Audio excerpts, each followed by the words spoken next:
Bütün Azərbaycan xalqını Novruz bayramı münasibətilə təbrik edirəm. Azərbaycan xalqının qədim ənənələrindən biridir Novruz bayramı və ən geniş şəkildə qeyd olunan bir bayramdır.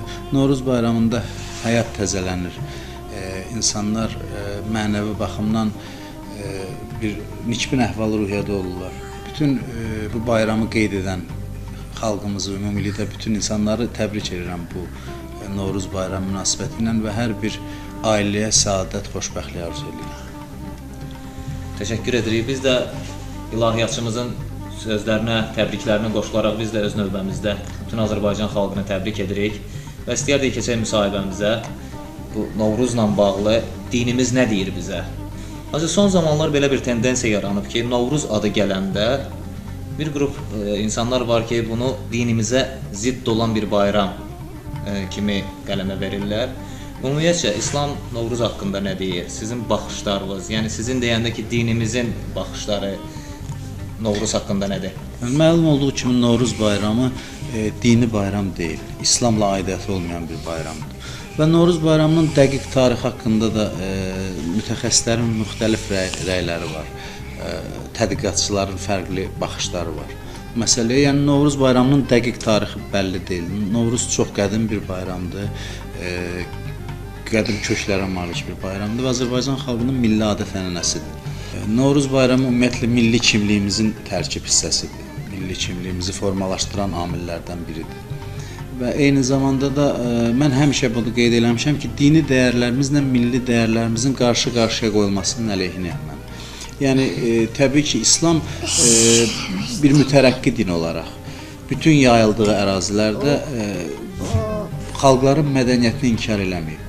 Yəni, əksinə İslam yerli mədəniyyətləri zənginləşdirib və özü də bu mədəniyyətlərdən bəhrələnib və zəngin bir mədəniyyət yaranıb nəticədə.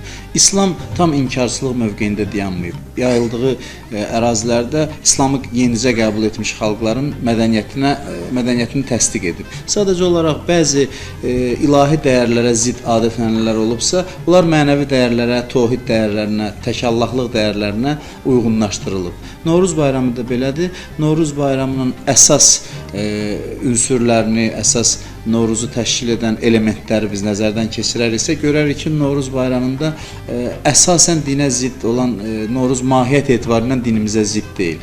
Bəzi müəyyən xurafat xarakterli adətlər ola bilər, din bunları inkar eləmiş olsun. Amma Novruz bayramı ümumilikdə dinlə ziddiyyət təşkil eləmir. Hacı, siz bir sıra dini ayinlərə toxundunuz ki, Novruzun İslamla heç bir aidiyyəti yoxdur. Götürək elə Novruz bayramında yumurtaların boyanmasını. Həmin ayin xristianlıqda da var, Pasxada yumurtanın boyanması. Bu bayramda yumurtanın, yəni Novruzda yumurtanın boyanması bir növ xristianlıqda olan o ayinlərə işarət deyilmi və yaxud da ki, elə xristianlığın özünə? Ümumiyyətlə, Novruz çox qədim bir ənənə olduğundan müxtəlif dinlərin də dini ayinləri Novruza nüfuz edə bilib. Zərdüştidən qalan müəyyən adətlər ola bilər Novruzda. Azərbaycan arasında ümumiyyətlə xristianlıq da olub, xristianlıq da yayılıb. İslamla da müəyyən qədər əlaqələndirənlər var Novruz bayramını. Yəni, İslam tutaq ki, bəzi insanlar bu günlərdə qusul alınmasına dəvət edirlər, yaxud da dua edilməsinə dəvət edirlər. Yəni, artıq o qədər qarışıb, zənginləşib bu bayram ki, hansı ayinin hansı dindən qaynaqlandığını ayırd eləmək bir qədər də çətinləşib. Ona görə də bu ümumilikdə, belə deyək, milli bir bayram olaraq qeyd olunması yaxşıdır. Ola da bilər ki, bu ayinlər müəyyən dinlərdən Novruz bayramına daxil edilmiş olsun. Burada da belə bir faciəli bir şey görmürəm.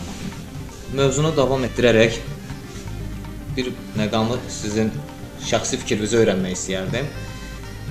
Bu bidət anlamına gələn ayinlərdən, Novruzda olan o bidət anlamına gətirən ayinlərdən sizin ixtiyarınızda olsa, hansını xaric edərdiniz? Novruz bayramında, məsələn, belə deyək, qulaq falı adlanan bir ayin var. Məsələn, bu dini dəyərlərlə də uzlaşmayan bir bayramdır ki, insanlar qapıları dinləyirlər evlərin. evləri pusmaq kimi adlandırılır. Evi dinləmək, ev insanın qalası hesab olunur.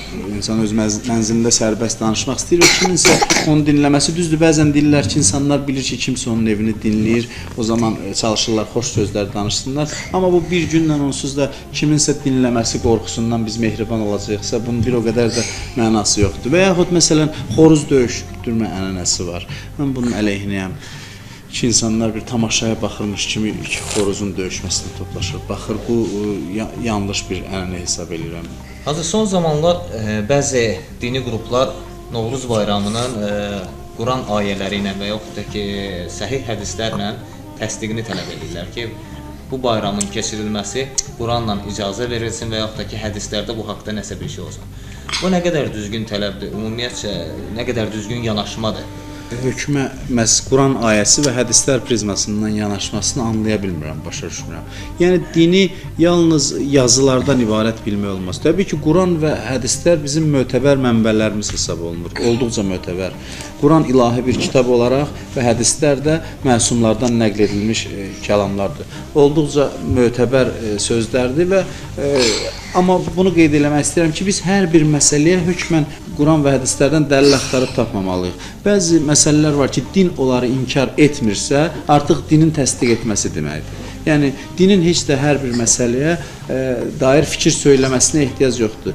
Bəzi cərəyanların istənilən milli adət-ənənələrimizi inkar etməsi ki, bu Quranda və hədislərdə qeyd olunmayıb, bu özü dinin ruhuna zidd olan bir yanaşmadır. Yəni din əslində insanlara bir çox məsələlərdə sərbəstlik verib, insanlar ağla və Quran və hədis məntiqinə zidd olmayan istənilən əməlləri icra edə bilərlər. Bunun üçün hansısa bir ayənin və hədisin olmasına ehtiyac yoxdur. Eyni zamanda bunu da demək istəyirəm ki, bəzi din alimləri Novruzun hansısa bir ilahi peyğəmbərlərdən birinin təlimi ilə bağlı olduğunu da iddia edirlər.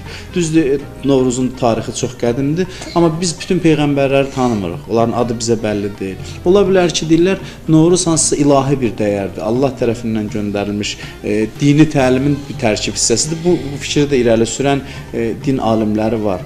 Yəni ki, bunun dini təbii ki, bu İslama aid edilmir, İslamdan çox öncə, amma hansısa bir ilahi kökə malik olması haqqında da fikirlər var. Bir də bunu da qeyd eləmək istəyirəm ki, Novruz bayramı doğrudan da insanpərvərliyi təbliğ edən bir dəyərdir. Novruz bayramı il ərzində yeni ilin qarşılanması üçün ən münasib bir gündür.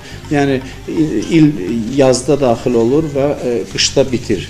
Yəni insan doğulur, boya başa çatır, yaşlanır, dünyasını dəyişir. İldə məhz baharda, yazda qeyd olunması astronomik nöqteyi nəzərdən də daha düzgündür, daha məntiqə uyğundur və gecə ilə gündüzün bərabər olması həm də deyirlər ədaləti tərənnüm edir. Yəni bir çox pozitiv, müsbət dəyərlər var Novruz bayramında. Bu dəyərlərin dini dəyərlərlə qarşı-qarşıya qoyulması olduqca yanlışdır. Din və milli mədəniyyət bir-birini zənginləşdirməlidir, belə düşünürəm. Hacı, təşəkkür edirik. Çox sağ olun. Bizə vaxt ayırdığınıza görə. Çox sağ olun. Fürsətdə